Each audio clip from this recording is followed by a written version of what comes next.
I witnessed my fiancé and my stepmother tangled together in an old warehouse. Just as I was about to burst in, my father grabbed my shoulder, his grip like steel, and whispered coldly in my ear. Let them act. Tomorrow, you'll see a much more interesting play.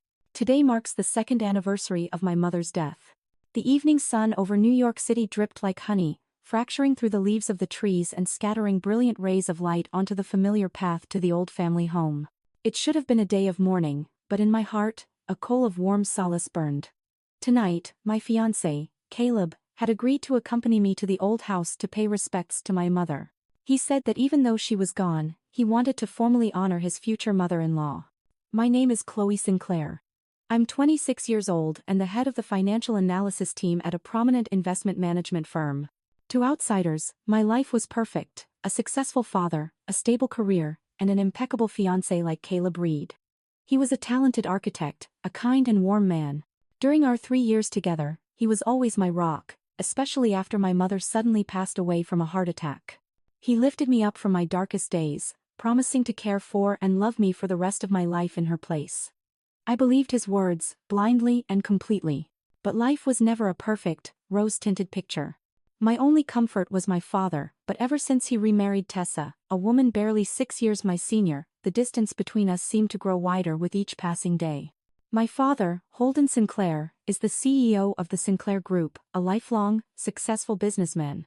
Perhaps the loneliness after my mother's death made him need a shoulder to lean on. Tessa was young, beautiful, and had a silver tongue that quickly captivated my father's heart. I tried to accept her, to treat her like an older sister in the family. I told myself that if my father was happy, that was enough. But for some reason, I could never truly warm up to her. There was something about Tessa that always unsettled me. The way she would sometimes look at Caleb and me held a strange undertone, a calculating gaze, skillfully hidden behind a radiant smile. Caleb always advised me not to overthink it. He said I was too sensitive, that Tessa just wanted to grow closer to the family. He even praised her, calling her a modern, eloquent woman. Sometimes, I saw that he and Tessa connected far better than he and I ever did. I ignored the small ripples in my heart, blaming myself for being selfish and distrustful. I didn't want my baseless feelings to affect everyone's relationship. The car stopped in front of the familiar iron gate of the old house. After my mother passed and my father moved out, I left this place as a sanctuary of memories, hiring only a cleaning service to come by each week. As I stepped out of the car, a wave of heart-wrenching nostalgia washed over me. I called Caleb, but he didn't answer. He must be in a meeting, I thought, and went inside first to prepare the memorial for my mother. The house was silent. I pushed open the front door, which was slightly ajar, and a chill ran down my spine. I distinctly remembered locking it securely after last weekend's cleaning. I stepped inside. The silence was deafening. Is anyone here? I called out, but only the echo of my own voice answered. I glanced around the living room. Everything was in order, but my eyes stopped on a pair of expensive designer stilettos, neatly placed by the shoe rack. Those shoes were Tessa's. There was no doubt about it. I'd seen her wear them at my father's birthday party last week. What was she doing here? And why did she come alone without telling anyone? Then I saw another pair of men's shoes next to hers, gleaming brown leather dress shoes, a design that was all too familiar. They were the ones I had given Caleb for his birthday last year. My heart began to beat erratically. Caleb and Tessa, together, in my mother's old house, on the anniversary of her death. 1,000 questions swirled in my head. Maybe they came early to prepare a surprise for me. I clung to that naive thought, even as a storm began to brew inside me. I moved forward cautiously. No one was in the living room or the kitchen. As I was about to head up to the second floor, a faint sound stopped me. A muffled giggle, coming from the end of the hallway. The sound was coming from the storage room, a small, old space under the stairs where our family kept things we no longer used. That laugh was unmistakably Tessa's, and intermingled with it was the low, warm voice of Caleb, the man I would soon call my husband. I froze, my feet rooted to the floor. Why were they in the storage room? What were they doing in there? A terrible premonition squeezed my heart. I didn't want to believe it. I didn't dare to believe it. I told myself I had misheard, that it was just the imagination of a grieving daughter. But reason urged me on. Get closer. You have to know the truth. I moved silently, step by step, like a cat. The closer I got, the clearer the sounds from inside became. Whispers, heavy breathing sounds no fiancé or daughter would ever want to hear. My ears were ringing, and the world around me seemed to spin. I leaned against the cold wall to keep myself from falling. The storage room door was slightly ajar. With a trembling hand, I pushed it open just a little more. The narrow crack that opened was enough to shatter my world. Under the dim light filtering through the gap, a scene I will never forget unfolded. My fiancé and my stepmother, entangled on a dusty old sofa. Their clothes were in disarray, their faces flushed with desire. They had no idea that a pair of dead eyes was watching them from outside. I felt the air leave my lungs. I couldn't breathe. My chest ached as if 1,000 knives were piercing it. Tears streamed down my face endlessly, but I couldn't make a single sound. This betrayal was too cruel, too disgusting, and it was happening on my mother's anniversary, in my mother's house. This wasn't just a betrayal, it was an ultimate insult to me and my late mother. Rage and pain peaked. I wanted to scream, to storm in and rip the hypocritical masks off those two despicable human beings. I wanted the whole world to know their disgusting sin. Stumbling, I reached out to throw the door wide open. But at that very moment, a firm, strong hand pressed down on my shoulder, holding me back. I turned around, startled. My father. Since when was he standing behind me? His face showed none of the shock or anger I expected. He was terrifyingly calm. His eyes weren't on me, they were fixed on the gap in the door, where the sordid act continued. In his gaze, I saw a coldness and a profound calculation I had never seen before. I opened my mouth to call out to him, but he put a finger to his lips, signaling for me to be silent. Then, he leaned close to my ear and whispered a sentence I will never forget, colder than any winter, rawer than any wound. Let them act. Tomorrow, you'll see a much more interesting play. An interesting play. The greatest tragedy of my life was unfolding before my eyes, and he was talking about an interesting play. I didn't understand what my father was thinking or why he was so calm.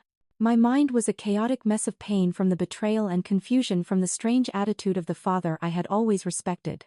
My father's hand squeezed my shoulder. His cold, firm strength pulled me back from the abyss of insanity that was about to consume me. I wanted to scream, to fight back, but my entire body had turned to stone. His breath grazed my ear. There was no tremor of a husband witnessing his wife's infidelity, no fury of a father seeing his daughter hurt. Only a chilling calm. He guided me backward, step by step, out of the dark hallway, out of that house steeped in the stench of betrayal.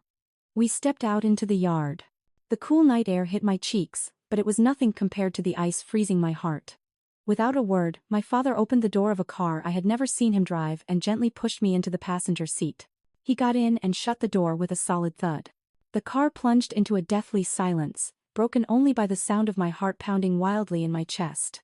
I couldn't take it anymore. Dad, you saw it. You saw everything, I said, my voice cracking as I turned to him. Why? Why did you stop me? Why are you so calm? That woman is your wife, and that man is my fiancé. On Mom's anniversary, in her house, doing something so disgusting. Doesn't your heart ache? My father remained silent. He wasn't looking at me. His gaze was fixed on the darkness ahead, at the iron gate of the old house that stood like a sleeping monster. His rough hands gripped the steering wheel so tightly his knuckles turned white. I knew he was holding back. A terrible fury was being suppressed behind that calm facade. Say something. I screamed, slamming my fist on the dashboard. I don't understand anything. Absolutely nothing. Calm down, Chloe, my father finally said. His voice was deep and hoarse, stranger than ever. Tears won't solve anything now. Crying and making a scene, what would that change? You'd just be a poor victim in their eyes, a foolish girl who was deceived. And the play they're staging would end blandly, just as they wish. A play? You call this a play? I was stunned. My father turned to me. Under the dim light of a street lamp, I saw in his eyes not just coldness, but also a very deep sorrow. Did you think your father was a fool who didn't know that woman's true nature? Did you think I was so blind that I couldn't see the hypocrisy in your future husband's eyes? He sighed, a sigh heavy with the weight of countless calculations and anguish. I've known for a long time, Chloe. For over 6 months. A ringing filled my ears. 6 months. My father had known for 6 months and hadn't said a word to me. Why? Why? Because this isn't a simple case of infidelity, my daughter, his voice grew firm. It's a meticulously calculated conspiracy. Do you know what tomorrow is? I shook my head, my mind completely blank. Tomorrow is their wedding day. My father's words struck me like another bolt of lightning. A wedding. Caleb and Tessa were getting married tomorrow. Caleb was still my fiancé, and Tessa was still my father's wife. It was too absurd, too insane. From the first day she set foot in our house, I had her investigated, my father continued, not giving me time to process. Her background was suspiciously clean, an orphan, raised by distant relatives, graduated from a state college, nothing remarkable. But she had a very complex network of relationships and, most importantly, an offshore bank account with a considerable sum of money. And that Caleb Reed, my father gritted his teeth as he mentioned his name. You thought he was a talented architect, a self-made man who pulled himself up from poverty? It's all a lie. His family isn't poor at all. His parents are notorious real estate developers from upstate. They approached you with a perfect mask, deceiving your feelings. I sat there, numb. Every word from my father lifted a veil of secrets, revealing a truth more raw and disgusting than I could have ever imagined.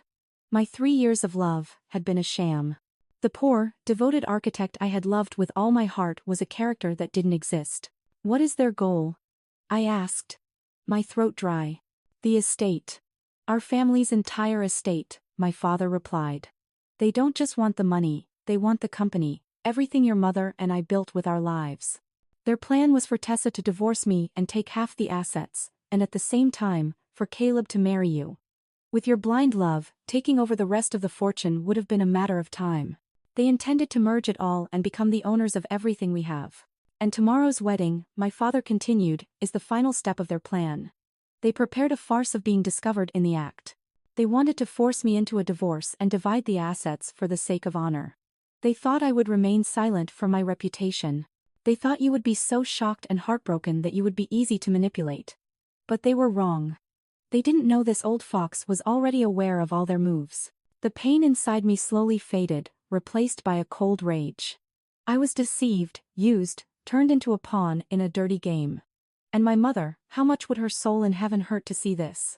So, what is this interesting play you were talking about? I raised my head to look at my father.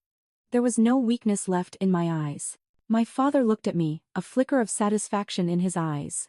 His hand rested on my shoulder. It was a light pat, full of trust. Since they've prepared the stage and the actors, how about we help them a little? The star of tomorrow's play won't be them, but you, Chloe Sinclair. My father started the car. The vehicle moved slowly out of the quiet street. Now, go home and rest. Keep a clear head. Tomorrow, you will not be a pitiful victim, but the queen who will take the stage to reclaim everything. The car drove into the night, leaving the house of memories and betrayal behind.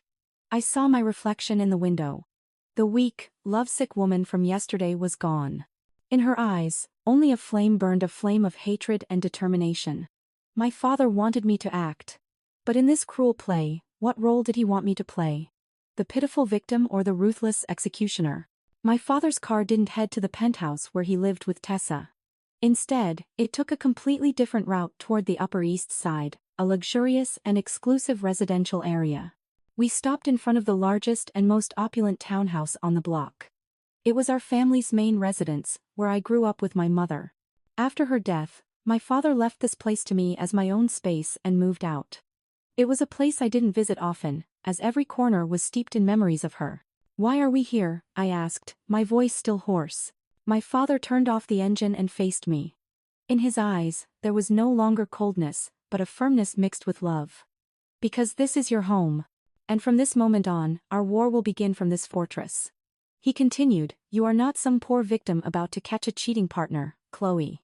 You are the mistress of this house, your mother's heir, and the lady of the Sinclair family. Tomorrow, you will not appear on stage as a betrayed woman, but with the authority of a judge. My father's words coursed through me like an electric current, dispelling the feeling of cold and helplessness. It was true. I was not a poor victim. I had cried enough. I had been weak enough. When we entered the house, the lights were on. I was surprised to see Mr. Elliot Vance, the lawyer who had been with our family for decades, waiting in the living room. Next to him, a stack of documents was piled high like a mountain. Upon seeing me, Mr. Vance stood up, his eyes full of compassion and solemnity. It's been a while, Chloe. Your father has told me everything. I'm so sorry for what you've had to endure. My father motioned for me to sit. Mr. Vance and I have been gathering evidence for the past 6 months. My father placed another bundle of papers on the table. With trembling hands, I flipped through them. Inside were secretly taken photos of Caleb and Tessa, holding hands at a luxury resort. Records of their secret meetings, statements from Tessa's Swiss bank account with several $1 million of unknown origin, and the true personal information of Caleb's family. His family was a wealthy house specializing in real estate development, and their business methods were not exactly clean. That woman thought I knew nothing. My father's voice grew grim. She secretly diverted my money abroad and, in collusion with that Caleb, created ghost projects to embezzle from the company. She thought she was so clever, but she didn't know that every dollar she moved, every meeting they had, was under my watch. Mr. Vance added, legally, with this evidence, we can not only throw her out without a cent but also send her to prison for fraud and embezzlement. And that Caleb Reed won't be able to escape the charge of conspiracy. Seeing the irrefutable evidence before me, I finally understood the patience and anguish my father had endured for the past half-year. He had to play the part of a blind husband, an indifferent father. He was just waiting for the opportunity, waiting for them to bring all their accomplices into the light themselves. But this is not enough. My father's gaze sharpened. I'm not satisfied with them just losing their fortune. I want them to be socially annihilated. I want them to pay for the insult they inflicted on you and your late mother. And you will be the one to execute that sentence. My father looked me up and down and shook his head slightly. But not looking like this. He picked up the phone and made a brief call. Understood. Send the team to the main house in 30 minutes. 30 minutes later, a team of professionals arrived, consisting of a stylist, a makeup artist, and one of the city's top designers. They brought racks full of designer clothes and gleaming makeup cases.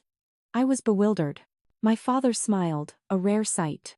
The daughter of Holden Sinclair cannot look like a drowned rat.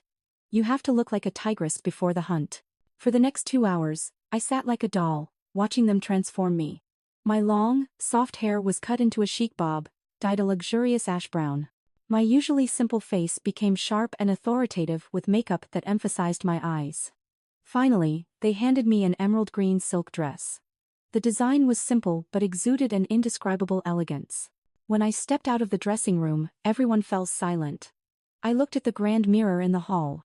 The woman in the mirror was a stranger. She was no longer the simple, weak Chloe. She was a mature, beautiful, imposing woman, with no trace of pity in her eyes.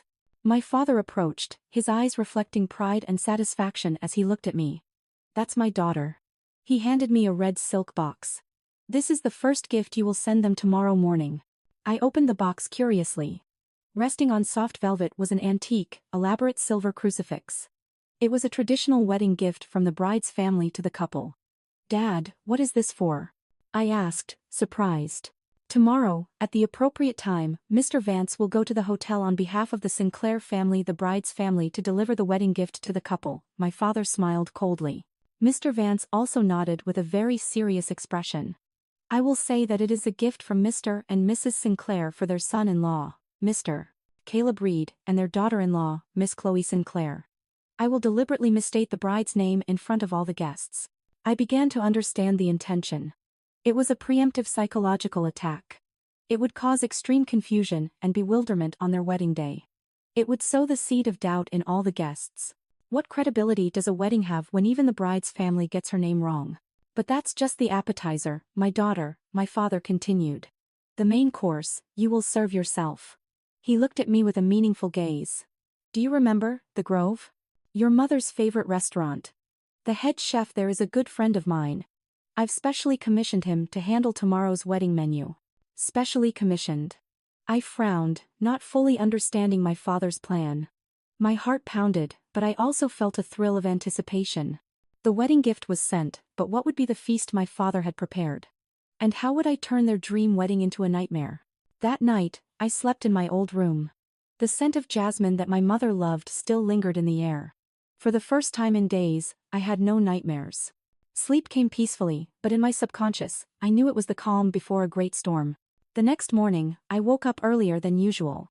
The morning sunlight streamed through the window, illuminating the emerald green dress hanging impeccably in the closet. Today, I was not a woman overcoming the pain of a breakup and seeking justice. I was a warrior heading into a decisive battle. While I was getting ready, my father and Mr. Vance had already arrived at the Plaza Hotel, where the wedding was being held. The hotel was a longtime partner of my father's company, so it wasn't difficult to add a few extra actors to the play. My father didn't show up in person but watched everything from the hotel's central control room with the management via the security camera system.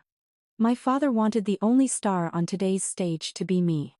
Around 10 a.m., the curtain rose on the first act. Mr. Vance, dressed in a flawless black suit, entered the wedding hall with the imposing air of a renowned attorney. By then, quite a few guests from both Caleb's and Tessa's families had arrived. Dressed in their formal attire, they greeted guests at the entrance with fake smiles of happiness. Mr. Vance, accompanied by two assistants carrying the large silk box, walked straight toward them. Groom, bride, congratulations. His voice was loud enough for everyone around to hear. I am Elliot Vance, legal representative of the Sinclair family. Today, on behalf of Mr. and Mrs. Sinclair, I have come to present you with a congratulatory gift. Caleb and Tessa exchanged puzzled glances. The Sinclair family clearly, that wasn't her last name. But they couldn't be rude in front of so many guests, so they smiled awkwardly and bowed their heads. Yes, thank you, Mr. Vance.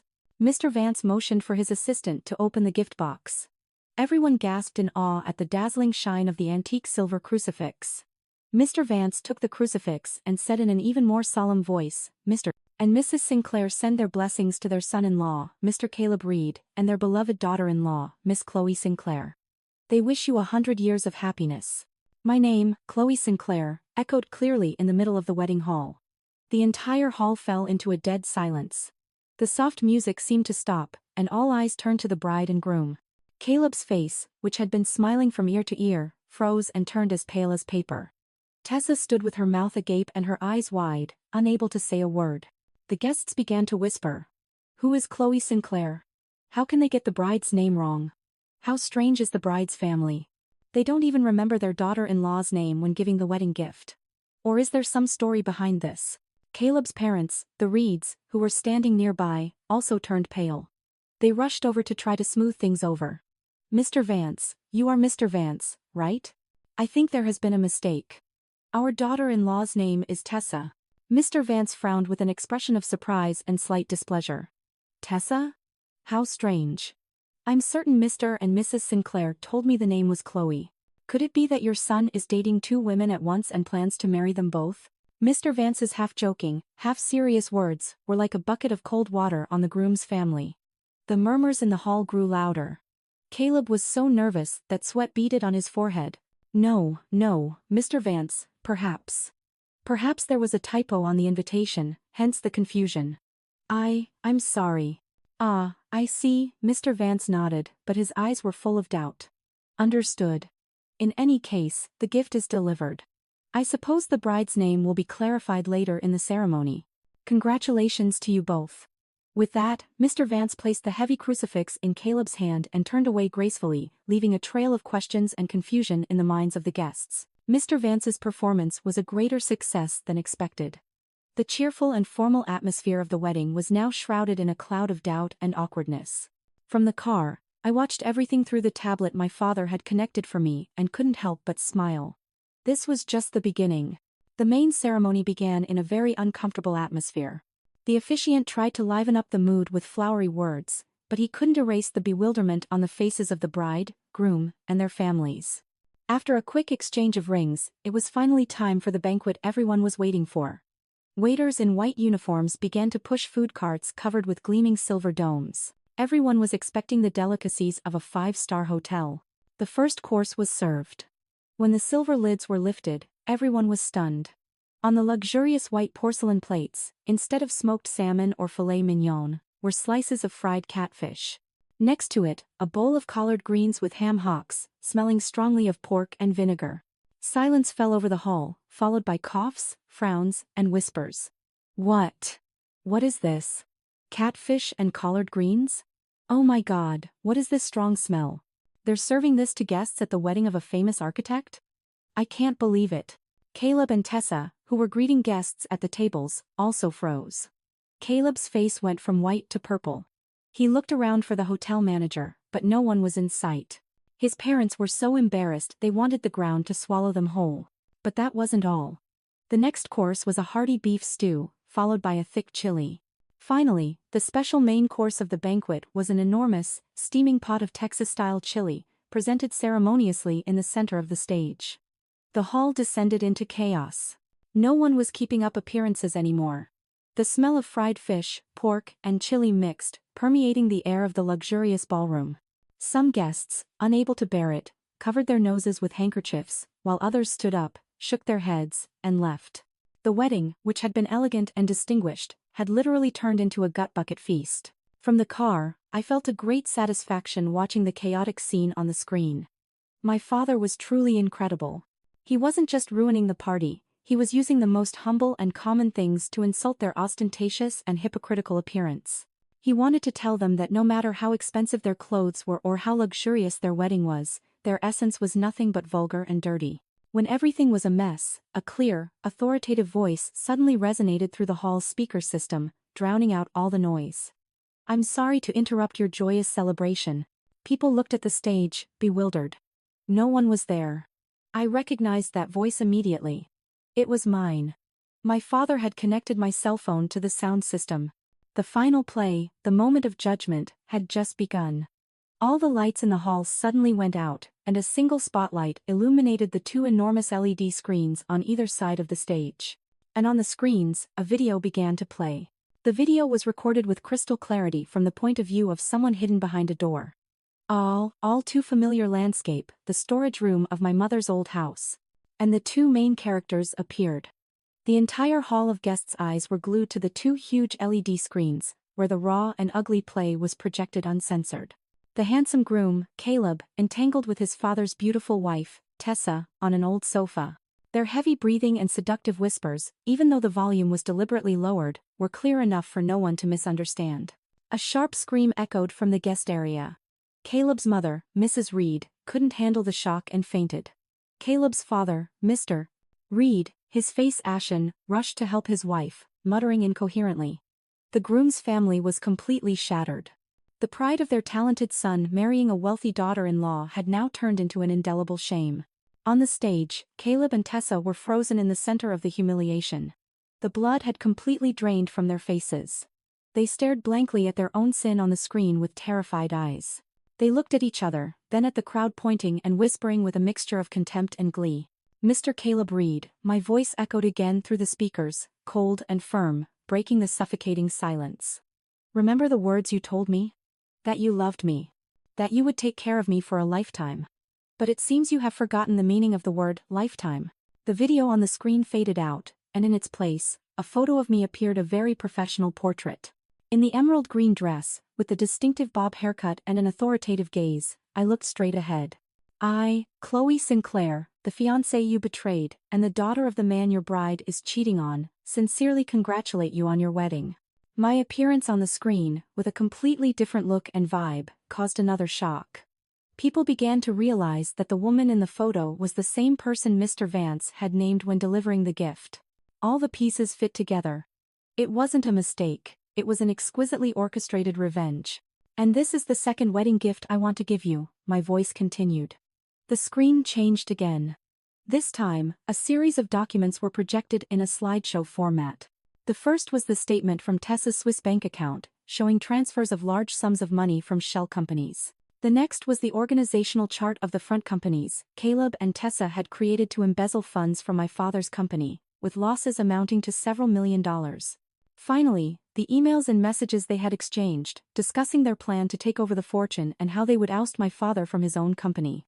Everything was presented clearly and professionally, like an irrefutable indictment before the court of public opinion. "Mrs. Tessa Pierce," I said her name.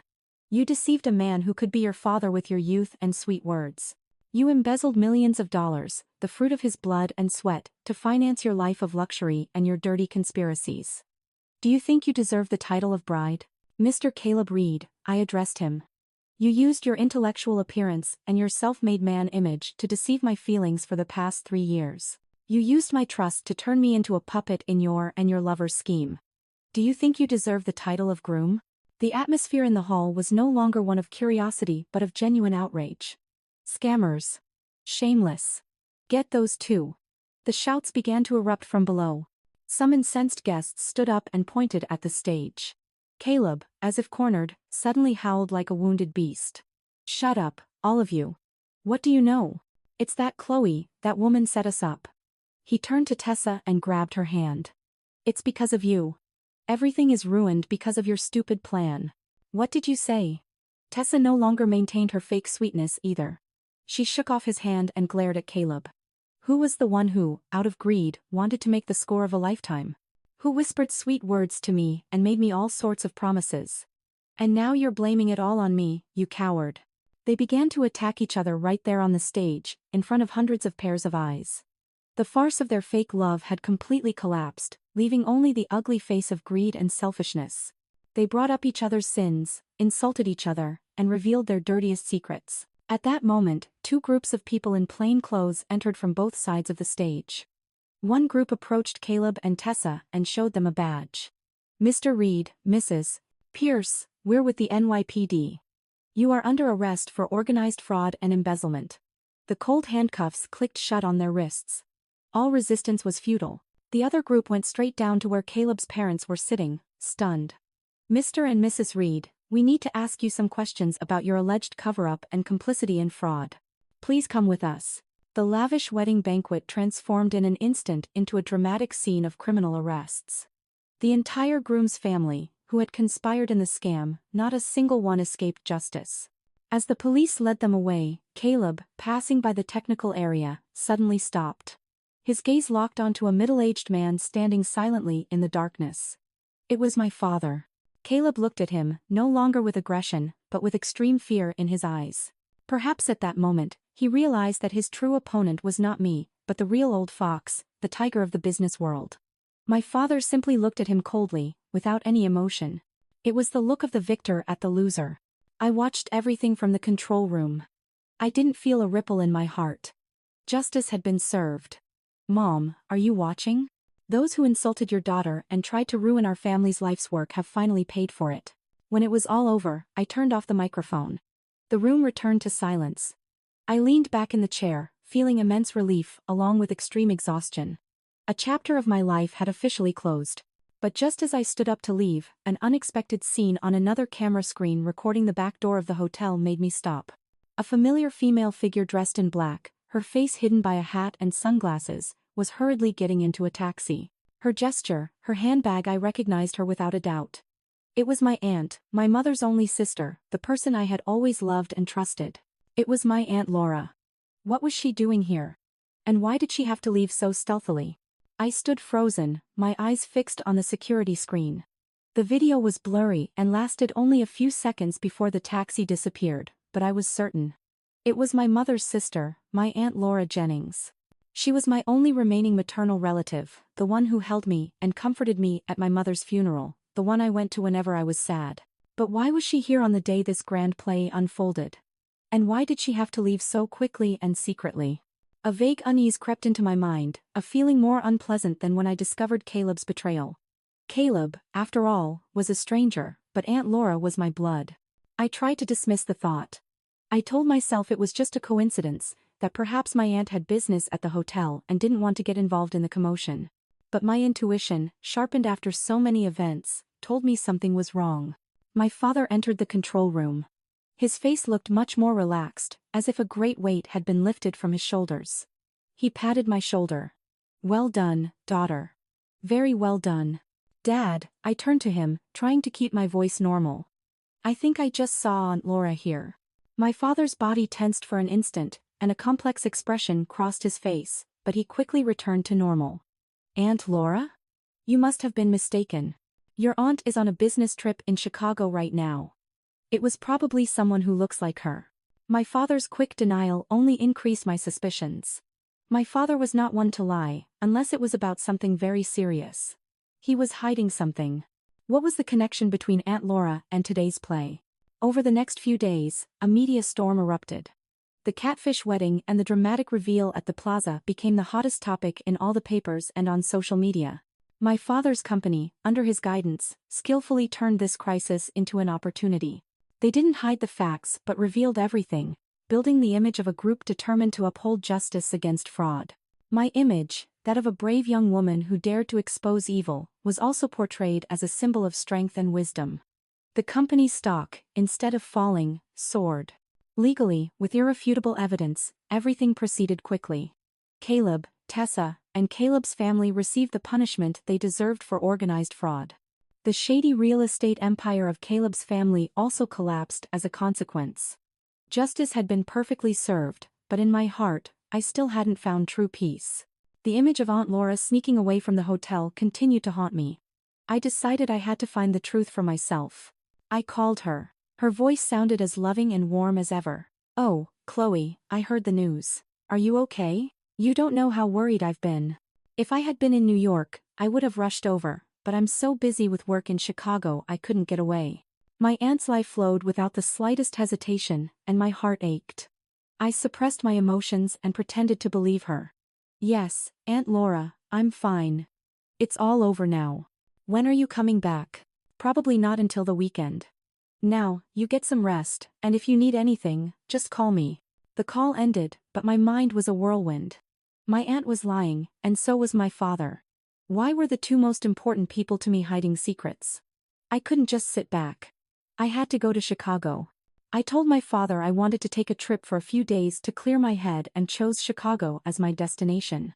He seemed to hesitate a bit, but finally agreed, telling me to be careful. As soon as I landed at O'Hare, instead of going to the hotel I had booked, I took a taxi and went straight to the address of the company where my aunt worked. It was a subsidiary of our group, specializing in textiles. I wanted to pay her a surprise visit. The company office was in a modern building.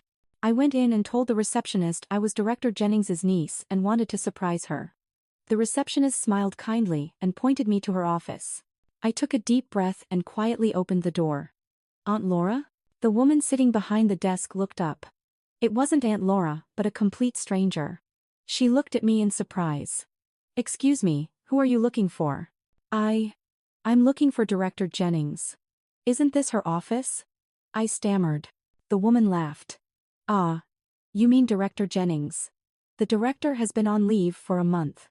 She said she had an urgent family matter and had to go to New York." "I thought you knew." "A month's leave, in New York." I felt like an electric current shot through me. My aunt wasn't on a business trip. She had lied to me and had been in New York this whole time.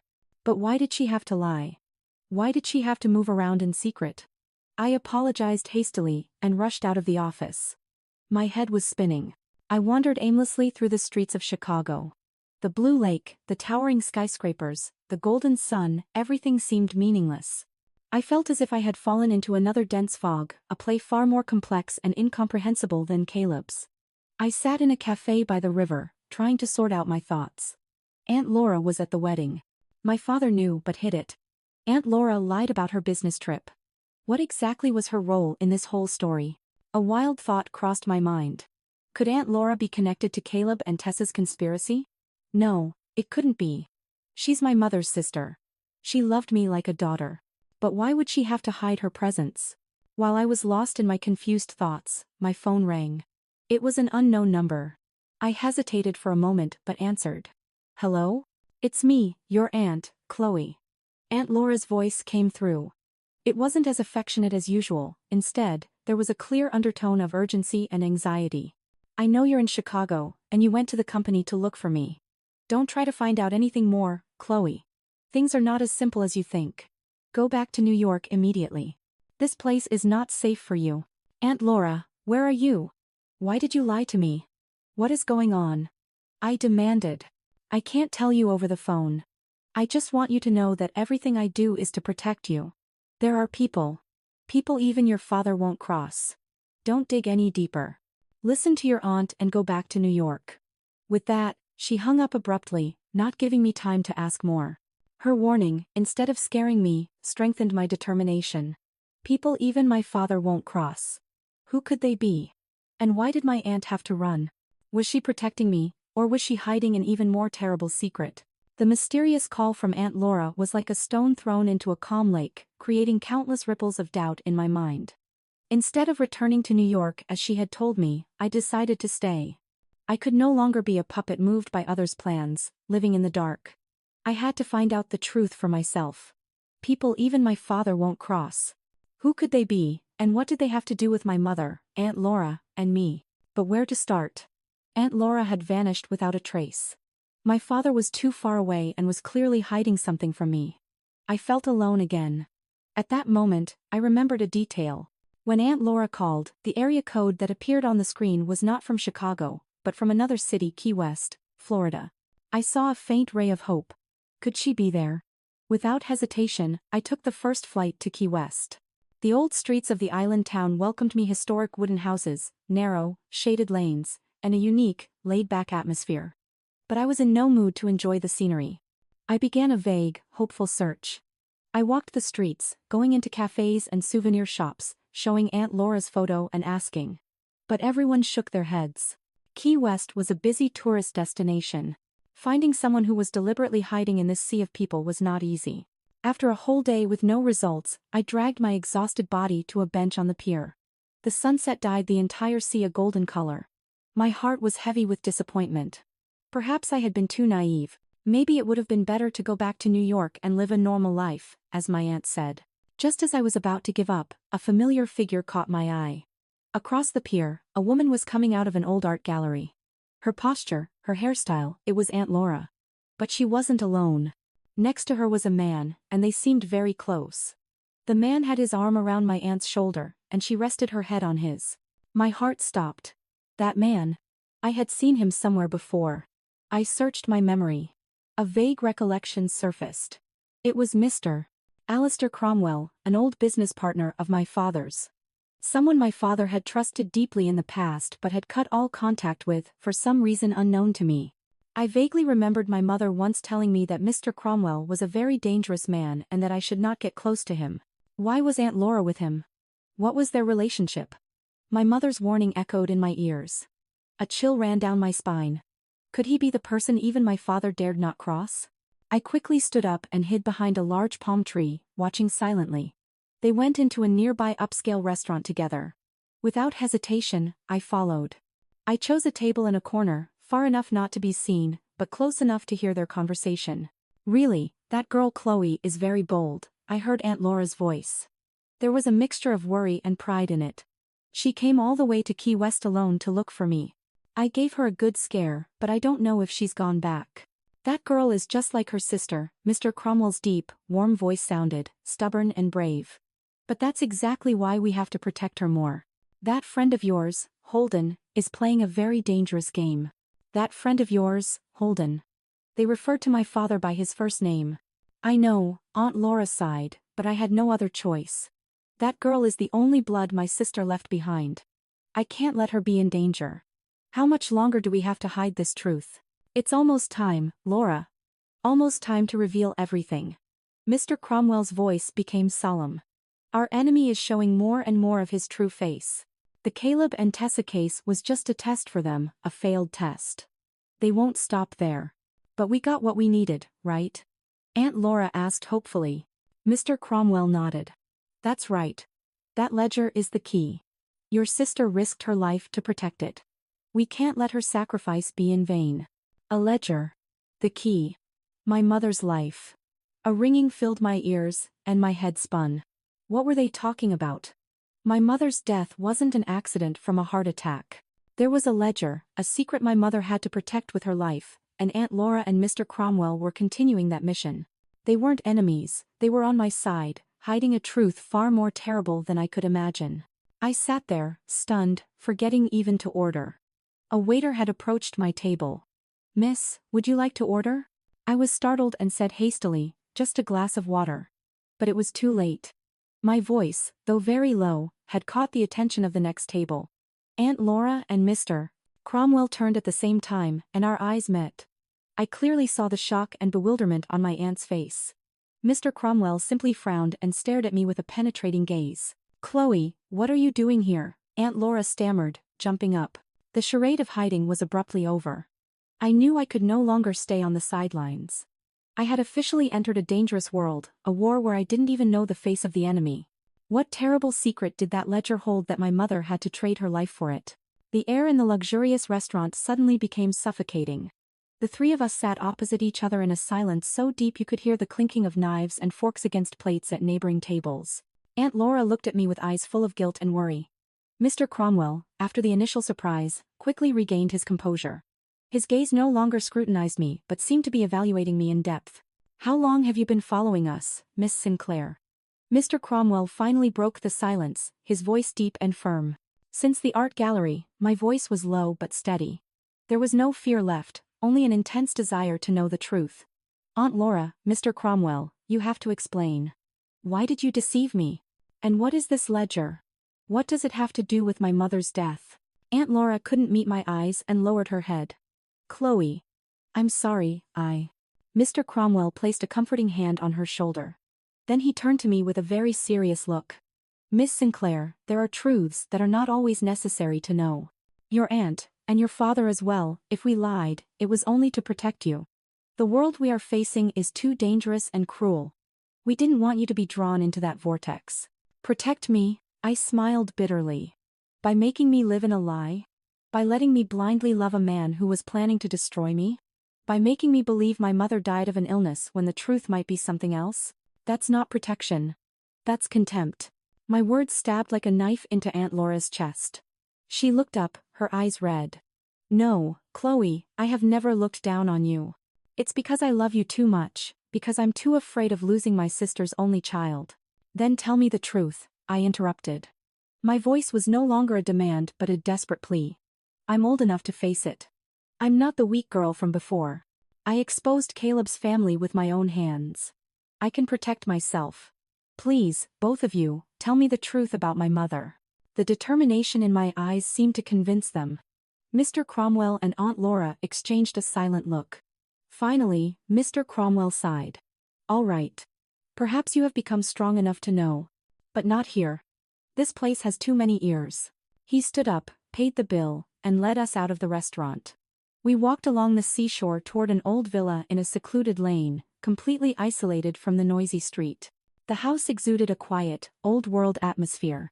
It was probably their safe house. Inside, it was silent. Only the chirping of crickets in the garden could be heard. Mr. Cromwell brewed some tea. Its fragrant aroma calmed me a little. "Before we begin," Mr. Cromwell said, "you have to promise us one thing. Whatever you hear, you will remain absolutely calm and trust us." I nodded. Aunt Laura sat next to me and squeezed my hand tightly, as if to give me strength. "Your mother's death, Mrs. Sinclair's death, was not from a heart attack," Mr. Cromwell began to narrate. Each word was like a hammer striking my head. It was a very well-orchestrated murder. Even though I had prepared myself mentally, I couldn't help but be shocked. "Murder? Who? Who did it?" "Someone we can only call the chairman," Aunt Laura continued, her voice trembling. "He is a very powerful clandestine force with enormous influence in numerous business sectors, including our family's company. They have been taking over companies using dirty methods like money laundering, bribery, and even eliminating competitors." Mr. Cromwell continued, "Your mother, during her work, accidentally discovered their illegal activities. She didn't turn a blind eye. With her wisdom and courage, she began to investigate quietly and documented everything in a ledger. That ledger is the decisive evidence that could bring down that chairman's entire criminal empire. But they found out," Aunt Laura choked. "They acted first, created a fake accident, and used a special drug to stop my sister's heart, making it look like a sudden heart attack. All traces were erased. The police investigated but found no evidence." My head was spinning. My mother, that gentle, kind woman, was a silent hero.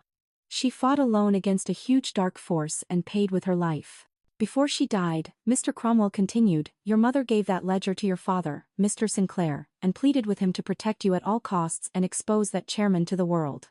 That is why your father, your aunt, and I have had to stage this grand play for years." "A play?" I asked, confused. "Yes." Aunt Laura wiped her tears, her voice becoming firm. "Your father deliberately acted cold towards you. He even remarried. It was all a charade to make that chairman believe that Mr. Sinclair was broken and no longer a threat. I also had to pretend I knew nothing, to live a normal life. We had to wait for the opportunity in the dark. And the case with Caleb," Mr. Cromwell said, "was an unexpected variable in our plan. We didn't know the chairman had placed someone by your side for so long. But his appearance made you reveal the strength and wisdom you inherited from your mother. You broke his game by yourself and unintentionally advanced our plan. Everything became clear. My life, my pain, it was all part of a much larger game. I no longer blamed my father or my aunt. I only felt infinite compassion and gratitude. They had sacrificed and endured so much to protect me. So, where is that ledger now? I asked. That was the most important question. Mr. Cromwell and Aunt Laura looked at each other again. There was something difficult to say in their expressions. It's in a very safe place, Mr. Cromwell replied. But at the same time, it's a very dangerous place. And to retrieve it, it requires one person. And that person is you, Chloe. Where did they say it was? And why could only I retrieve that fateful ledger? Another secret, another test, was about to unfold before my eyes. Mr. Cromwell's words echoed in the silence of the old house, laden with a heavy mystery. Why me? Why can only I retrieve that ledger? Aunt Laura took my hand, her voice still trembling with emotion. Chloe, before she died, your sister foresaw everything. She knew the chairman would never give up searching for the ledger, so she hid it in a place only you can open. A safe deposit box in a Swiss bank. Mr. Cromwell's words left me completely stunned. Swiss banks were famous for having the strictest security systems in the world. And that box is not opened with a key or a password. It is opened solely with the most advanced biometric technology of the time. Fingerprint and iris recognition. And the only person registered for access, Aunt Laura looked at me with a mixture of pride and worry, is you, Chloe Sinclair. My head was spinning. Mom, had you foreseen everything to this extent? Did you know in advance that one day I would be the one to continue your fight? You had left me an inheritance and a responsibility, but at the same time, you had placed an enormous burden on my shoulders. But how am I supposed to get to Switzerland? I was bewildered. Surely the chairman won't leave me alone. He'll be watching my every move. That is precisely the problem, Mr. Cromwell nodded, his face hardening. And that is why your father, Mr. Sinclair, staged this entire play. He needed a perfect excuse to get you out of the country legally, safely, and without raising suspicion. And that excuse, he looked at me with a significant gaze, is the fall of the Sinclair Group. I didn't understand. The fall? My father's company is doing very well. Mr. Cromwell smiled like a chess player about to make his decisive move. That is only the appearance, Chloe. You will see in a few days. Your father is going to create a fake financial crisis on purpose. He is going to leak an internal corruption scandal big enough to make it seem like the group is on the brink of bankruptcy. He will announce that he has to sell some of his overseas assets and will send you, the sole heir, to Switzerland to personally handle the legal procedures. It will be a public, transparent business trip that no one can question. I was dumbfounded. This plan was too audacious, too reckless. It was a gamble where he was risking his entire life's work just to clear a path for me. Dad, what a great sacrifice you were making. But it's too risky, I said worriedly. What if the chairman doesn't believe it and acts first? He will believe it, Aunt Laura affirmed. Because the bait your father has thrown out is precisely what he covets most, the real estate projects he has been trying to control. When he sees the Sinclair Group weaken, he will put all his strength into biting that bait. He won't have time to worry about you. In his eyes, you'll just be a pawn fleeing amidst the chaos. Everything was planned so perfectly, so meticulously. I was just a small gear in the enormous plan my loved ones had been silently preparing for years. I felt very small, but at the same time, a flame of responsibility burned in my heart. I could not let down their trust and their sacrifice. All right, I nodded and said firmly, I'll go. I will bring back that ledger. For the next few days, I stayed in Key West with Aunt Laura and Mr. Cromwell. We didn't waste a second. Mr. Cromwell, a veteran of the business world, began an intensive training for me. He taught me how to recognize traps in contracts, how to read opponents through their body language, and how to handle unexpected situations. Aunt Laura took care of me meticulously, ensuring my health and providing me with the warmth of a family. Meanwhile, in New York, the storm my father had planned began to rage. Just as planned, a scandal erupted over the construction quality in a major project of the Sinclair Group. The media jumped in, the company's stock plummeted, and partners began to express their concern. My father appeared on television with a weary face, admitting his mistakes and declaring he would take full responsibility. A perfect play. I watched it all, feeling sorry for my father and at the same time, rage against the unseen enemy who had pushed us into this situation. Finally, the day of departure arrived. Aunt Laura and Mr. Cromwell accompanied me to the airport in Key West. To avoid suspicion, they did not travel with me. Everything in Switzerland will be handled by our people, Mr. Cromwell warned me. You just act according to the plan. As soon as you have the ledger, contact this phone number. They will take you to a safe place. Chloe, be careful, Aunt Laura hugged me tightly, her voice choked. Remember, you are never alone. I walked through security without looking back. My heart was heavy, but filled with determination. This journey was not just for me, but for my mother, my father, Aunt Laura, and all those who had sacrificed for me. After a long flight of over 8 hours, I arrived in Geneva, Switzerland. The city by the lake welcomed me with fresh, clear air and a beauty that calmed the soul. But in my heart, a silent war was raging. Following the instructions, I went to the bank and smoothly passed the identification procedures. When the heavy steel door of the vault opened, I felt my heart stop. Inside, resting impeccably on a velvet cloth, was a black leather-bound ledger. That was it. I picked up the ledger with trembling hands. I felt the weight of history, the weight of truth, and the weight of blood and tears. I didn't open it immediately but carefully tucked it into a secret compartment in my bag. Half the mission was accomplished. I walked out of the bank, feeling as if a great weight had been lifted from my shoulders. But just as I set foot on the sidewalk, a sinister premonition washed over me. I felt like I was being watched. I glanced quickly over my shoulder. Across the street, a man in a black trench coat and a fedora that covered most of his face was leaning against a wall, staring at me intently. A chill ran down my spine. I had been found. They had followed me here. I quickened my pace, trying to blend into the crowd, but the man also began to move, following me tenaciously. Who was that hidden man, and what did he want from me? Could I get out of here safely with the huge secret I was holding in my hands? My heart was pounding like a war drum in my chest. The beautiful city of Geneva had, in an instant, become a place fraught with danger. I clutched the strap of my bag, where the fateful ledger was hidden, and walked as fast as I could through the crowd. I didn't dare to look back, but I could clearly feel the gaze of the man in the trench coat fixed on my back. Who was he? One of the chairman's men. How had he found me so quickly? Was there a flaw in my father's plan, or was there a traitor on our side? A whirlwind of terrible questions swirled in my head. But there was no time to think. The most urgent thing was to shake him off and get to the agreed-upon safe place. I pretended to enter a souvenir shop, and as I walked among the shelves, I glanced quickly outside through the glass. The man had stopped behind a lamppost across the street, pretending to read a newspaper. He was very professional. I couldn't underestimate him. An idea came to me. I had to create a distraction. I walked quickly to the counter. There was a tall stack of postcards there. While the clerk was distracted, I pretended to stumble and hit the shelf hard. The entire stack of postcards crashed to the floor with a loud bang, creating chaos. Everyone in the shop turned in surprise. In that moment of confusion, I bolted out the door and darted into a small nearby alley. I didn't dare run on the main street, where I would be easy to spot. The small, winding alley was deserted. My heels clattered on the cobblestones, creating a hurried sound. After running for a bit, I heard footsteps following me. They were getting closer and closer. He had noticed. I panicked and looked around for an escape. Ahead was a three-way fork. With no time to think, I randomly turned down one of them, but to my misfortune, it was a dead end. I stopped with my back against a cold brick wall. There was no way out. The man in the black trench coat approached slowly, blocking the only exit. His face was still hidden by the brim of his hat, but his lips, curled into a cold smile, were visible. "Hello, Miss Sinclair." His voice was deep and hoarse, in perfect, unaccented English. "You're very quick. Who are you? What do you want?" I tried to keep my voice from trembling, bracing myself to resist. "I just want to get back something that doesn't belong to you." He approached slowly.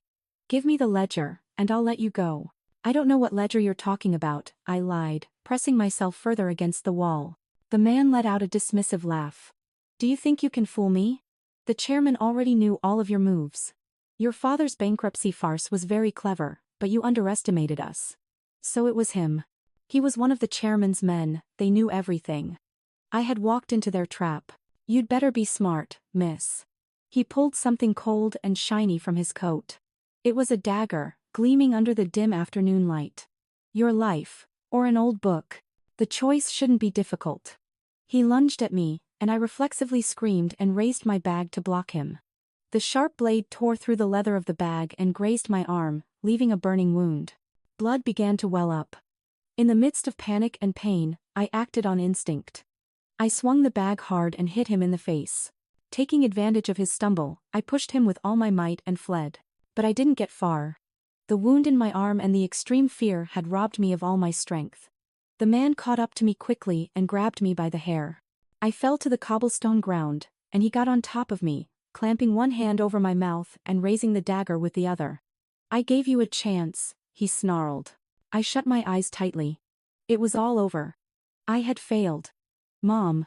In that desperate moment, I heard a sharp whistling sound in the air, followed by a dull thud. The man on top of me went rigid and slowly collapsed to the side. Behind him, lodged deep in his neck, was a small dart. I was stunned, not understanding what had happened. From a nearby rooftop, a shadow leaped down with the lightness of a cat. She was wearing a tight-fitting black suit, her face covered, revealing only sharp, cold eyes. The person approached, pulled the dart from the assassin's neck, and turned to me. It was a woman. Without a word, she gestured for me to get up. Still trembling from the shock, I stood up. Who are you?" The woman didn't answer. She pointed to the wound on my arm and took out a small vial of medicine and bandages from her pocket. She motioned for me to sit. All her actions were swift and decisive, very professional. As she was dressing my wound, she finally spoke. Her voice was clear but cold as ice. "You were very careless, Miss Sinclair. The enemy is not as naive as you think. You're the person Mr. Cromwell sent, I guessed." The woman nodded slightly. "I am Sloane Stone. Mr. Cromwell sent me to protect you. Luckily, I arrived in time." I let out a sigh of relief. I wasn't alone. "Thank you. If it weren't for you..." "There's no time to talk," Sloane interrupted. Her eyes were full of vigilance, scanning the surroundings. "This place isn't safe. We have to leave immediately. There will surely be more of them." She helped me up and led me toward a large motorcycle parked at the end of the alley. "Get on." The motorcycle roared to life and shot through the streets of Geneva, leaving behind the assassin's body and the pool of blood beginning to spread on the cobblestones. I held onto Sloane tightly, my heart still pounding wildly. This fight was much more intense and bloody than I had thought. The chairman would stop at nothing to silence those who opposed him. The motorcycle stopped in front of a small apartment in an old building complex. Sloane led me inside and locked several locks. The apartment was sparsely furnished, more like a safe house than a place to live. "Stay here," Sloane said after checking my wound one more time. "I have to take care of some things. Don't open the door for anyone under any circumstances." With that, she disappeared into the night as quickly as she had appeared. I was left alone in the unfamiliar room. Fear and confusion washed over me again. The ledger was still with me, but I had nearly lost my life for it. What terrible secret was hidden in these pages that the chairman would send a professional killer all the way to Switzerland to retrieve it? I was alone in the safe house. The darkness and silence enveloped me. The fear from the chase lingered, but my curiosity about the ledger was far greater. I couldn't wait any longer. I had to know what it contained, a secret big enough to kill for, a secret my mother protected with her life. With trembling hands, I took the black leather-bound ledger from my bag. It had no lock, it was an ordinary notebook. I took a deep breath and opened the first page. My mother's handwriting appeared. It wasn't the dry work log I had imagined, but a diary. Confessions written in a special code. I recognized the code instantly. They were the symbols my mother had taught me when I was a child, a secret game between mother and daughter for writing letters to each other. My mother used to say it was our own language. I never imagined that 20 years later, that childhood game would be the only key to unlocking such an enormous secret. Tears welled up in my eyes. "Mom, you had calculated everything. You knew that only I could read these words." I wiped away my tears and focused on deciphering the code, letter by letter. The more I read, the more horrified I became. My body grew cold, not from the chill of the Geneva night, but from the terrible truth that was slowly being revealed. The ledger didn't just record evidence of the chairman's money laundering and corruption within the Sinclair Group. That was just the tip of the iceberg. The most terrifying part was in the last pages. My mother had discovered that the chairman was not just an illegal businessman, but the head of an international human trafficking network. They used the Sinclair Group's overseas construction projects as a front, luring or kidnapping young women from poor rural areas and selling them to brothels or as slave laborers in Europe and the Middle East. My heart stopped. I couldn't breathe. This crime was too horrific, too inhuman. My mother had recorded in detail the names of the ringleaders, the transportation routes, the places where the victims were held, and the list of high-ranking officials bribed to cover up their crimes. This ledger wasn't just evidence of a financial crime, it was a death sentence for an entire criminal empire. And then I read a name that left me stunned, a name so familiar it made my heart ache. The chairman, the one at the top of it all, the one my mother described as a demon in human skin, was not a stranger. It was. Just at that moment, the apartment door burst open. Sloane rushed in, swift and silent. Her expression was one of extreme tension. "We have to go. Now." "What's wrong?" I asked, startled. Hastily closing the ledger. "They've found this place. The safe house has been compromised," Sloane said, pulling a small pistol from her waistband. "I took care of the two watching downstairs, but more will be here soon. No time." I didn't ask any more questions. I stuffed the ledger into my bag and followed Sloane. We didn't take the elevator but ran down the emergency staircase to the rooftop. The night wind on the rooftop was biting. Below, in the distance, police sirens began to wail. "The police?" I asked, surprised. "I called them," Sloane replied briefly. "It's the only way to create a distraction and give us a chance to escape." She led me to the edge of the rooftop. A rope was tied to a sturdy chimney. "Go down, fast." I looked down. It looked at least 60 feet high. It was dark. "I've never done this. I'm scared." "There's no other choice, Miss Sinclair," Sloane's voice became firm. "Trust me." She put a harness on me, clipped a carabiner to the rope, and without the slightest hesitation, pushed me off the edge of the rooftop. I screamed, my body falling into the void. The rope jerked taut, and the friction burned my hands, but there was no time for fear.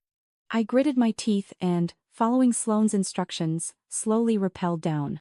When my feet touched the ground of the small alley behind the building, Sloane also landed lightly. She cut the rope and dragged me away, running like mad. From the rooftop, gunshots began to ring out, and the police sirens were getting closer and closer. A suffocating chase began again. We ran through the deserted streets of nighttime Geneva, not knowing where we were going. "Where are we going now?" I asked, panting. "The only safe place," Sloane replied, constantly scanning our surroundings. She led me to an old, seemingly abandoned train station. We jumped a wire fence and entered. It was a vast, dark, and eerie space. Sloane whistled a strange tune. From the darkness, a shadow emerged. As it got closer, under the dim moonlight filtering through a broken window, I couldn't believe my eyes. The man was wearing old work overalls. His face was gaunt, and his beard was unkempt, but his gaze was still strong and familiar. "Dad?" I whispered. The man was my father, Holden Sinclair. How are you here?" I ran and hugged him tightly. "I don't understand anything." My father hugged me back, his voice hoarse with emotion. "I'm sorry, Chloe. I had to do it this way. There was no other way." Sloane stood silently to the side and took off the mask covering her face. Underneath was a beautiful, cold face, but one that held a complex story. Sloane Stone. I was stunned once again. The bodyguard named Sloane, whom I had once been wary of, was actually the COO of the Sinclair Group. "Hello, Team Lead Sinclair," Sloane nodded slightly. A rare smile crossed her lips. "Or should I call you Miss Sinclair now?" My mind went completely blank. What was happening? Why were my father and Sloane here looking like this? And the name I had read in the ledger, the name of the chairman, was echoing in my head, creating a terrible connection with the scene before me. In this game of life and death, who was the real friend, and who was the real enemy? Inside the old train station, the three of us sat around a small fire made from broken pieces of wood. The flickering light illuminated my father's gaunt face, Sloane Stone's cold but storied expression, and my own face, plunged into extreme confusion. "Dad, Sloane, can you please explain what's going on?" I broke the silence. "Why are you here, and why did you have to hide your identities?" My father looked at me with a complex expression, a mixture of love, pain, and helplessness. "Chloe, you've read the ledger, haven't you?" I nodded, instinctively clutching my bag. "I've read it. I know about the chairman's crimes, and I also know his name." I paused deliberately and looked my father straight in the eyes. The air around us seemed to freeze. Then you'll understand why I had no other choice. My father's voice grew grave. I couldn't face him openly. He's too powerful, Chloe. He's a monster with tentacles reaching into every corner of society. Anyone who stands in his way, like your mother, has only one end. Sloane continued, her voice cold as ice. And my father, too. I was stunned. Sloane's father? Sloane stared into the flames, a deep hatred reflected in her eyes. My father, Russell Stone, was the CFO of the Sinclair Group, your grandfather's right-hand man. He was the first to discover the chairman's money laundering activities within the company. He tried to gather evidence to expose him, but before he could do anything, he died in a terrible car accident. I was only 10 years old. Another secret revealed. Sloane Stone was not just a loyal employee, she was also a victim, a person seeking justice for her father. After my father's death, Sloane continued, your mother continued his work. She was more cautious, more clever, and finally uncovered the whole truth and recorded it in that ledger. But her end? You already know. I remained silent. The people dearest to our lives had fallen in the same war. Fate had unintentionally brought us together. After your mother's death, my father's voice was hoarse. I knew I couldn't act alone. I went to find Sloane. She was very young but showed her father's talent and strong will. I supported and trained her in secret, turning her into a double agent.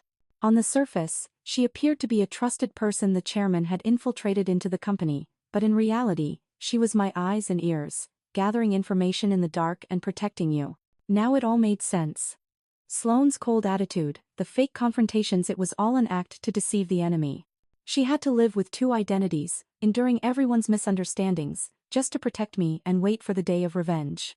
And this trip to Switzerland, my father looked at me, was an essential move. We needed that ledger, but I couldn't go, and only you could retrieve it. The bankruptcy farce, the news of corruption in the media, it was all to clear a path for you. I came here first with Sloane to set a trap in reverse. We knew for certain that the chairman would send someone to watch you, but we didn't expect them to act so quickly and brutally. My father clenched his fists, his voice full of regret. If Sloane had been a little later, I would have almost put you in danger. It's not your fault, Dad. I placed my hand on his rough one. We succeeded. I've brought the ledger. I took the ledger out of my bag and placed it on a stone between us. Under the firelight, the black leather cover looked mysterious and heavy. I know who the chairman is, I said, articulating each word. It's him. The person I would have never imagined. The person this whole society respects. Yes, my father nodded, his eyes bloodshot. Our greatest enemy was the very person we once called an ally. Mr. Alistair Cromwell, I said the name, my throat tightening.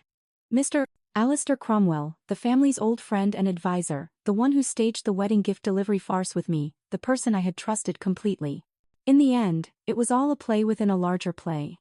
He was a wolf in sheep's clothing, unparalleled in his cunning. He was right beside us, knowing all our plans and manipulating everything from the shadows. How? How could it be him? I still couldn't believe it. He wasn't a family friend, Chloe, my father said bitterly. He was a demon in an angel's mask. He approached your grandfather and me, gaining our trust, waiting for the day he could swallow the entire Sinclair Group. Your mother discovered his true identity, and that's why she had to die.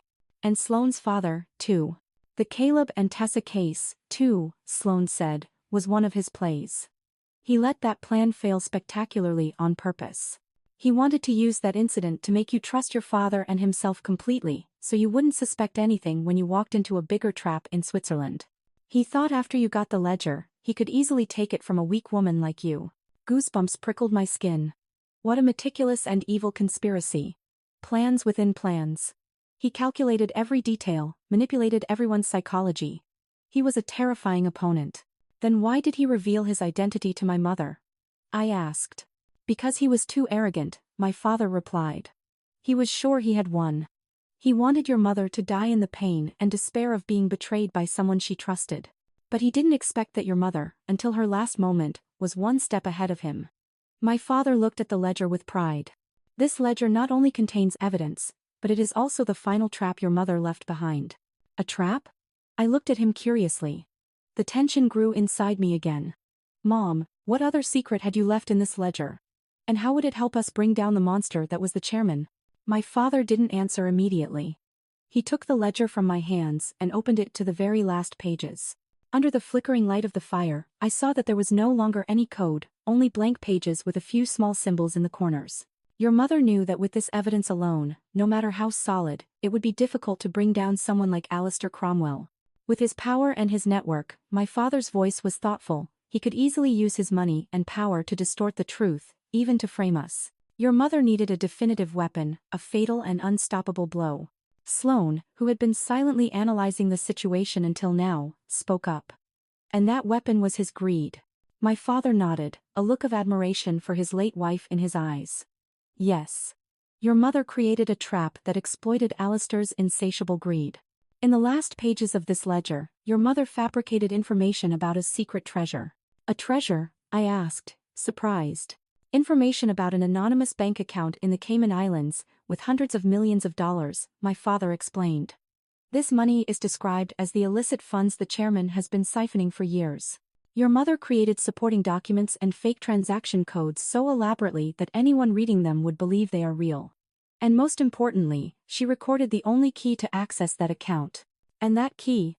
I began to understand the intention. Doesn't exist, Sloane smiled coldly. That's the trap. Alistair is suspicious, but he is also extremely greedy. When he gets his hands on this ledger, he won't hand it directly to the police. He will want to secure that treasure for himself first. He will do everything, mobilize all his contacts and resources to try to open that phantom account. And the deeper he digs, the more mistakes he will make, revealing his own illegal money laundering routes. And that's when we'll move, my father concluded, his voice firm. We will not only hand this ledger to the police but also deliver proof that Alistair is attempting to conduct a large-scale illegal transaction. He won't be able to deny it. I sat in silence, my respect for my mother growing inside me. She was not only a brave woman but also a brilliant strategist. Even after her death, she had left a perfect game to corner her enemy. So, what's our plan now? I asked. How can we get this ledger into Alistair's hands naturally? This is the hardest part, my father said. Alistair knows you have the ledger and that he has lost your trail. He will surely be searching everywhere for you. He won't easily trust anyone anymore. We fell silent, thinking together of a way to make the old fox fall into his own trap. What if, Sloane said suddenly, a sharp glint in her eyes, we make him steal it himself? My father and I waited for her to explain further. Alistair believes I am his spy. Sloane began to lay out her plan. He will contact me soon to find out the situation. I will report to him that after the chase, Chloe is completely terrified, to the point of not even trusting her own father. I will tell him she is hiding alone, clutching the ledger as if it were a lifeline. Then, she continued, I will leak information about a secret meeting. I will tell him I have convinced Chloe to hand the ledger over to me in a safe place. In return, I've promised to help her escape abroad. The location will be one where he can easily ambush me and snatch the ledger from my hands. But that's too dangerous for you, I said worriedly. He could kill you to silence you. He won't, Sloane shook her head confidently. I will tell him I've photographed the most important pages of the ledger as insurance. If anything happens to me, that information will be sent directly to Interpol. He won't dare to make a rash move, he will only want to retrieve the ledger quietly. It was a very risky plan that put Sloane in a life-or-death situation, but at the same time, it was the only viable plan at the moment. My father thought for a long time, then nodded. All right, let's do it. But we have to prepare thoroughly. We must install all audio and video recording equipment at the meeting place in advance. International law enforcement must also be positioned at a distance. We only have one shot. We cannot fail. The meeting place was set at an old church on a lonely hill outside Zurich. The time, 2 days later, at sunset. Everything was ready.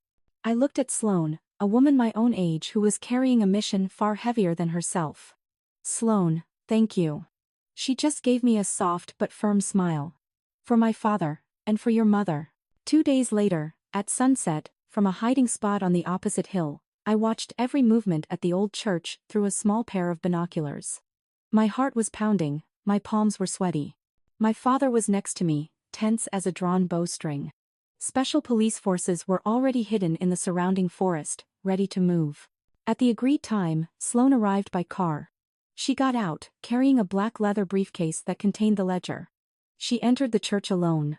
5-10 minutes passed in suffocating silence. There was no movement. I felt like my heart was on fire. Wouldn't Alistair come? Had he suspected something? But then, a black, unmarked limousine approached and stopped in front of the church door. The car door opened, and the person who got out was not Alistair Cromwell, but an incredibly familiar figure, tall and slim, with graying hair and a gentle smile. It was my Aunt Laura. Through the lenses of the binoculars, Aunt Laura's figure was sharp. Gone was the look of worry and fear she had when I met her in Key West. In its place was a cold, terrifying calm. She wore an elegant black suit, and her posture exuded authority. She was not alone. Two tall, expressionless bodyguards followed her. "Aunt Laura," I said aloud, confused. "Why? Why you?" My father, beside me, was petrified. I saw his hands clench into fists, the veins standing out. He said nothing, but I felt a huge wave of shock and pain within him. The traitor, the one we would have never imagined, was the closest person. Aunt Laura and her two bodyguards entered the church. I hastily adjusted the binoculars, trying to peer inside through the old stained glass windows. The dim sunset light didn't allow for a clear view, but I could make out the silhouettes of Sloane and Aunt Laura standing opposite each other. They were saying something. If only I could hear. What truth was being revealed in there?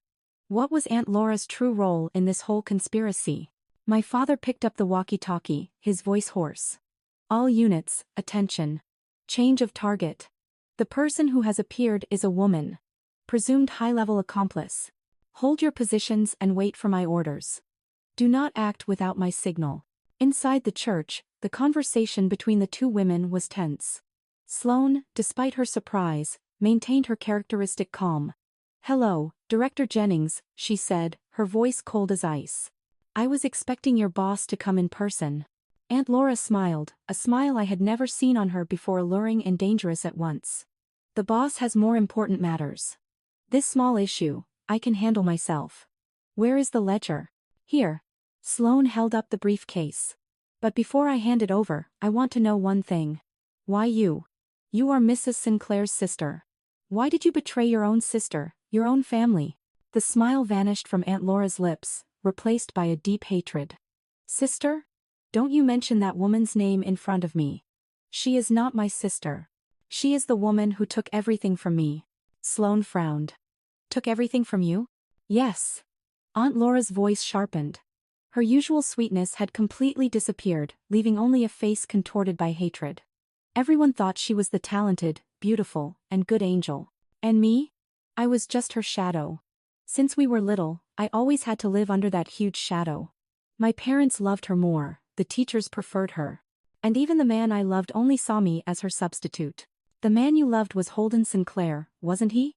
A flicker of surprise crossed Sloane's eyes. "Yes." Aunt Laura practically screamed. "I loved him first.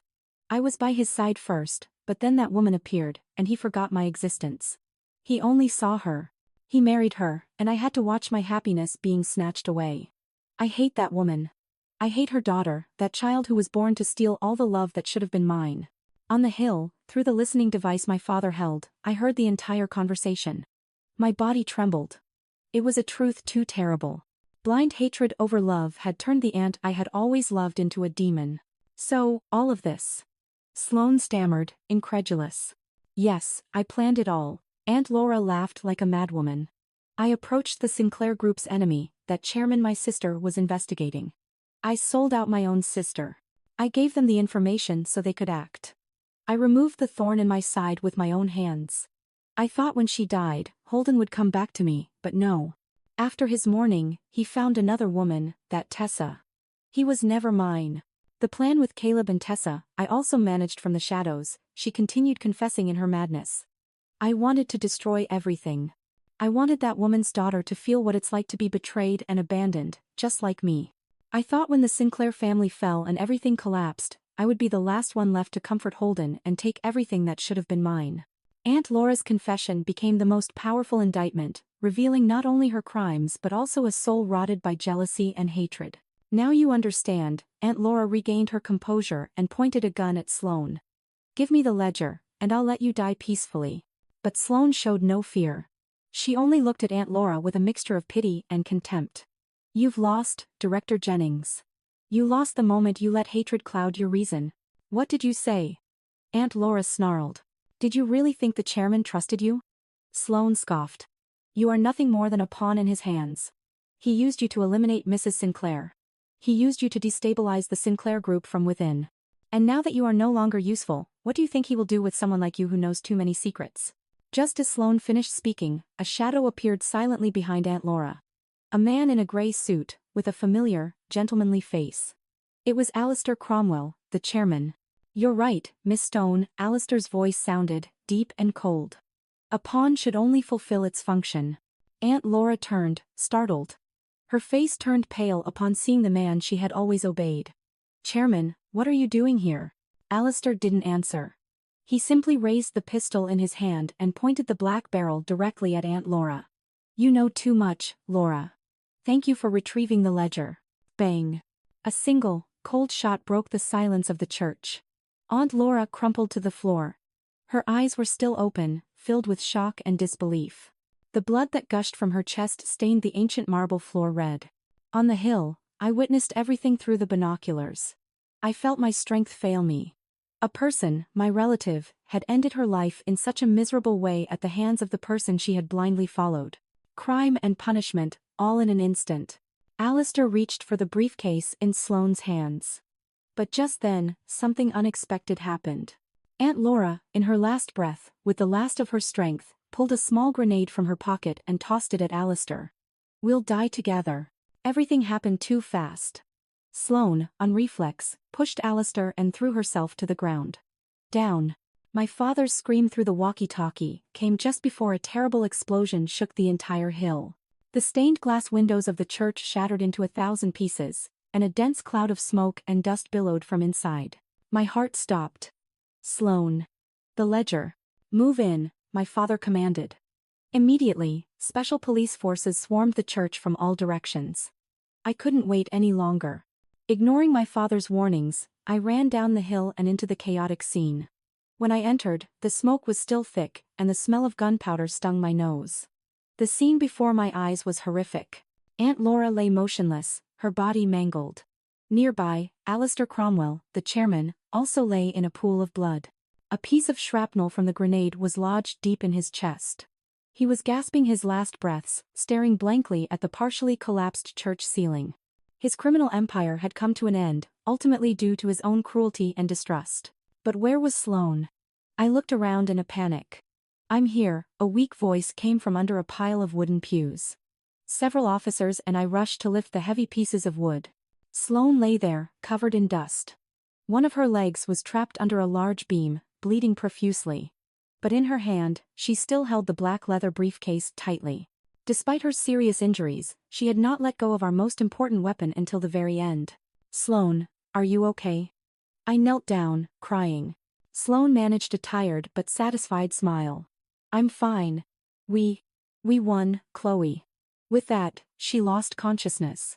Paramedics arrived quickly and extricated Sloane from the rubble to rush her to the hospital. I took the briefcase from her hand. I felt the weight of justice and the weight of sacrifice. The war was over.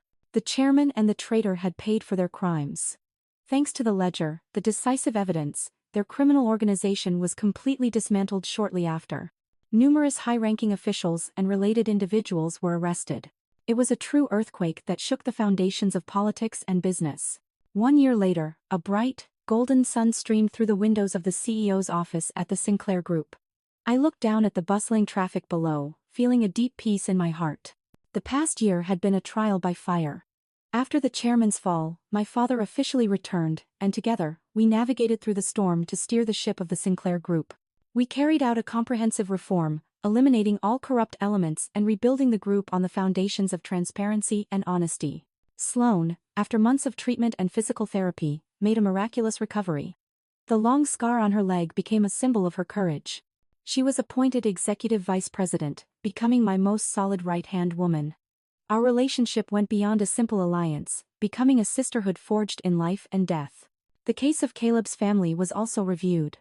With new circumstances revealing they were merely pawns in a larger conspiracy, the court reduced the sentences of Caleb's parents. Caleb, after serving his time, left the city to start a new life in a remote town, having completely abandoned his oversized ambitions. Today is the 3rd anniversary of my mother's death.